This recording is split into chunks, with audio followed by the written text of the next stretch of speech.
Les communales pourraient se tenir en janvier ou février, même si c'est en pleine saison de pluie, ce n'est pas la première fois que l'État foule aux pieds les dispositions du code électoral, dénoncent les spécialistes du droit. Les jeunes journalistes à l'honneur, les reporters de la station Cool TV n'ont pas démérité.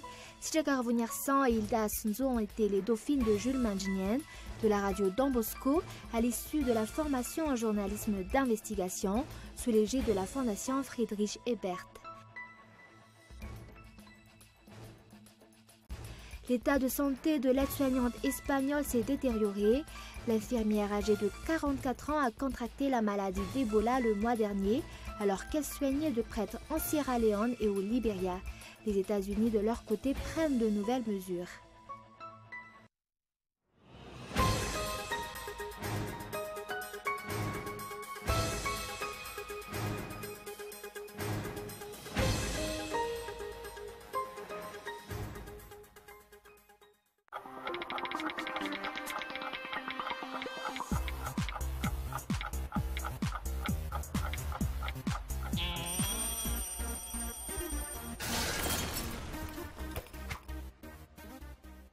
Du grand spectacle arrive sur Canal+.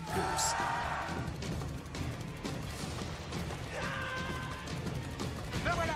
De qui s'agit-il? Mais qu'est-ce qu'ils ont, Jerry? Qu'est-ce qui se passe? Demain, je m'y tiens, je prends ma journée. Oh non, mais parce que j'ai tout négligé. Les films et les séries qu'on aime sont sur Canal+. Le décodeur est à 40 000 arrières seulement pour tout paiement par prélèvement bancaire. Canal+.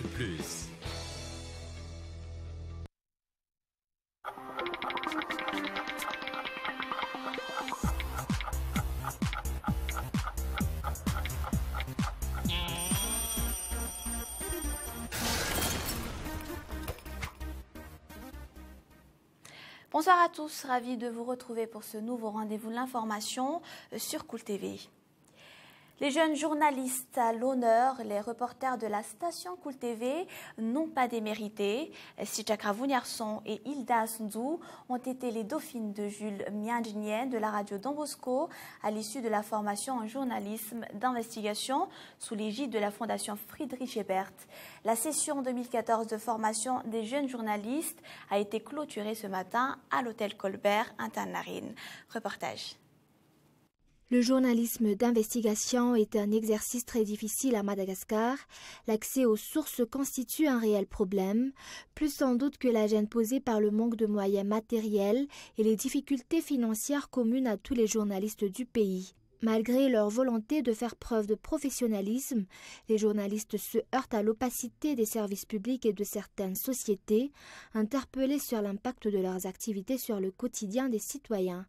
La Fondation Friedrich Ebert Stiftung a formé 14 jeunes journalistes dans la recherche d'informations pour satisfaire les besoins de comprendre et de savoir des citoyens, ainsi que de connaître leurs droits et devoirs. Beaucoup de formateurs étrangers et malgaches ont contribué à faire gagner en expérience d'investigation dans le respect de l'éthique. La formation s'est déroulée en 4 sessions, suivies de reportages d'applications dans les régions Analamangue et Sud-Ouest.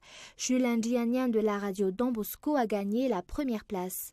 Hilda Asunzo et Sijak Arvoniarsan de la station Cool TV FM ont ravi la seconde et la troisième place.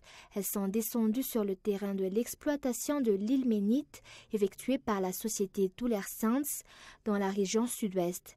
Sous l'angle du respect des lois et sous l'angle des impacts sur la population, la session 2014 a apporté un plus en matière de nouvelles technologies.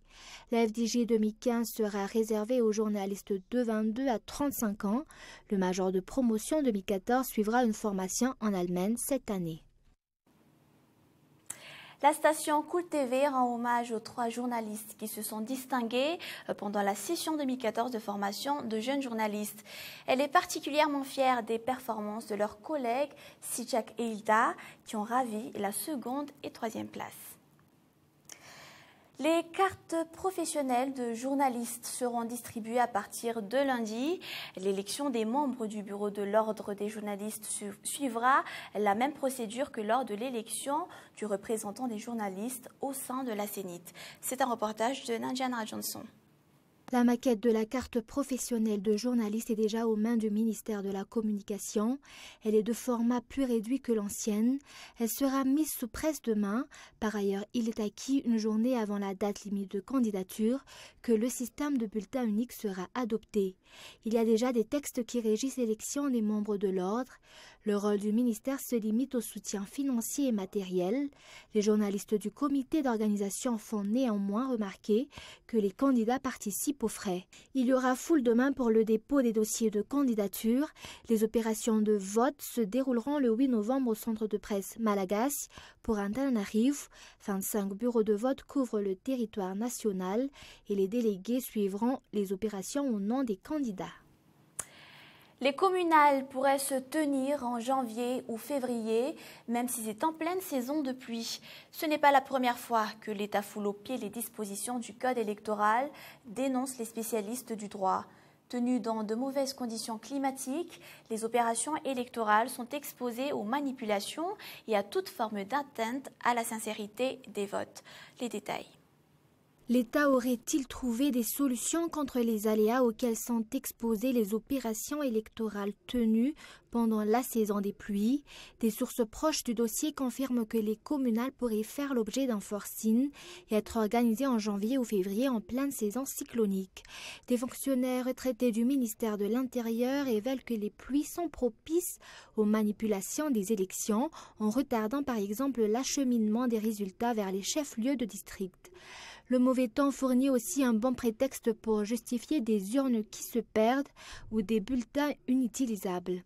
L'adoption de l'annexe de la loi sur les collectivités décentralisées figure parmi les priorités de l'ordre du jour de la seconde session ordinaire du Parlement prévue le 21 octobre prochain. Les 90 jours prescrits par loi seront respectés, affirme le président de l'Assemblée nationale. On peut donc les organiser dans cette fourchette de janvier-février. Or, l'article 36 du Code électoral stipule clairement que toute élection doit se tenir pendant la saison sèche, soit entre le 30 avril et le 30 novembre, sauf cas de force majeure validée par la juridiction compétente. Ce n'est pas la première fois que le pays a fait l'expérience de force majeure. Dans les années 90, des élections ont dû être reportées pour cause d'invasion acridienne. Même Antananarivo a été submergé par des nuages de criquets pèlerins. L'urgence de la sortie de crise a autorisé la tenue de la dernière présidentielle le 20 décembre, dans la période interdite. De quelle force majeure l'État va-t-il se prévaloir pour des communales organisées en 2015 pendant la période cyclonique? Le tribunal administratif, la juridiction compétente en jugera. Le mardi 14 octobre ne sera pas férié. L'anniversaire de la naissance de la première République de Madagascar continue de s'enfoncer dans l'oubli. Il y a 56 ans, la première République a été proclamée dans l'enceinte du lycée Ndoual. L'historien Razaf Mamoun Fans déplore le sort fait à une date historique. C'est un reportage de Michel Aranardson. Le 28 septembre 1958, les Malgaches ont accepté par référendum de faire partie de la communauté française. Madagascar sera indépendant mais en partenariat avec la France. Le 8 a gagné, d'où la célébration du 4 octobre 1958 comme fête de la République. La naissance de la première République a été annoncée dans la salle de fête le 4 octobre 1958 à 10h45, affirme le proviseur du lycée Ndoual, Ranjiamyarna Yvan. On y voit encore le piano avec lequel a été accompagné l'hymne national malgache, Ritan Jazane Malal, chanté pour la première fois. L'historien Razaf Mamoun Fans déplore vigoureusement une volonté d'effacer une date historique de la mémoire collective. À titre de rappel, les enfants ont toujours marqué le jour du 14 octobre par les tskoun, un menhir pas concocté par des mini-marmites, des mini-couverts. La célébration a pris fin en 1991, puis la fête a été recélébrée vers la mi-transition, avant de nouveau être gommée du calendrier officiel cette année 2014. Pourquoi ? Et nous poursuivons avec un tout autre sujet. L'utilisation de sachets en plastique sera formellement interdite à partir de l'année prochaine, selon le Conseil des ministres de mardi dernier. Cette décision sera peu à peu appliquée par l'arrêt progressif de la production et de l'importation. Tout cela pour préserver l'environnement et bien sûr la santé, affirme le directeur général de l'environnement ce jour. Sur le plan économique, les sachets plastiques ne sont pas les seuls à déstabiliser le marché des sacs et paniers entiers fabriqués avec un végétal biodégradable non polluant. Les sacs en provenance de Chine envahissent également le marché. C'est un reportage de Niandran Jenarsouf. Près de 10 tonnes de produits plastiques par an sont produits par cette unité industrielle à Madagascar. 60% sont des sachets plastiques en raison de son utilisation quotidienne, surtout pour les courses. La matière plastique ne se dégrade qu'au bout de centaines d'années. Les sacs jetés polluent l'environnement et entre autres bouchent les canaux d'assainissement. L'incinération des plastiques entraîne également l'émission des gaz nocifs comme les dioxines.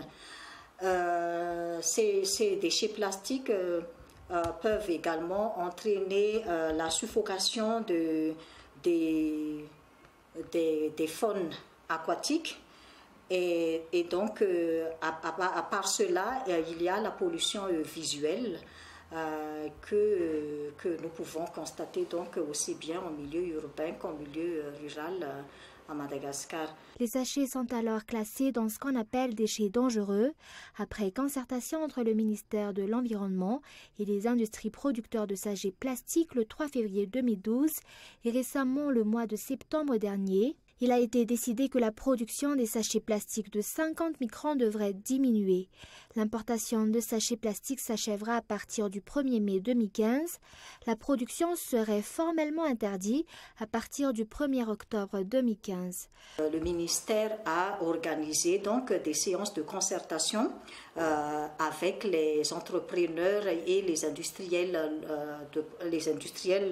nationaux qui produisent donc des plastiques. Et le ministère a également organisé des concertations avec les départements ministériels concernés, directement ou indirectement, par la gestion des déchets plastiques à Madagascar et avec la commune urbaine d'Antananarivo aussi. Ce ne sont pas pourtant les sacs Vitamalagas qui bénéficieront de cette décision, affirme cette commerçante de sacs faits en Ti, mais surtout les sacs provenant de Chine. Cette décision de l'État malgache sur l'utilisation de sachets plastiques ne touchera pas les sachets de conditionnement de produits alimentaires, affirme le directeur général de l'environnement, Jalal Arsou, Christine Edmé. L'utilisation des plastiques oxo-biodégradables ou bioplastiques n'est pas une solution durable pour Madagascar, faute de matériel nécessaire pour cela. L'inscription pour bénéficier de la bourse ILI venant des États-Unis a commencé le 7 octobre et ne s'achèvera que le 5 novembre 2014. Les jeunes entre 25 et 35 ans et maîtrisant la langue anglaise pourront courir leur chance de bénéficier de l'opportunité. 500 jeunes du continent africain pourraient gagner une formation d'1 mois et demi dans les universités américaines. 3 matières seront au choix: l'investissement, le développement de la société et l'administration de l'État. Le projet ILI ne s'arrêtera pas aux formations, mais peuvent comprendre des opportunités de financement. Et on passe aux actualités internationales. L'état de santé de l'aide-soignante espagnole s'est détérioré. L'infirmière âgée de 44 ans a contracté la maladie le mois dernier alors qu'elle soignait 2 prêtres contaminés en Sierra Leone et au Libéria. Les États-Unis, de leur côté, prennent de nouvelles mesures après la mort du premier cas d'Ebola sur leur sol. À partir de normalement ce samedi, tous les voyageurs en provenance de tous les pays les plus touchés par l'épidémie seront séparés des autres voyageurs à l'arrivée, et ce dans 5 aéroports: JFK, New York, Washington, Atlanta et Chicago. C'est un reportage de France 24.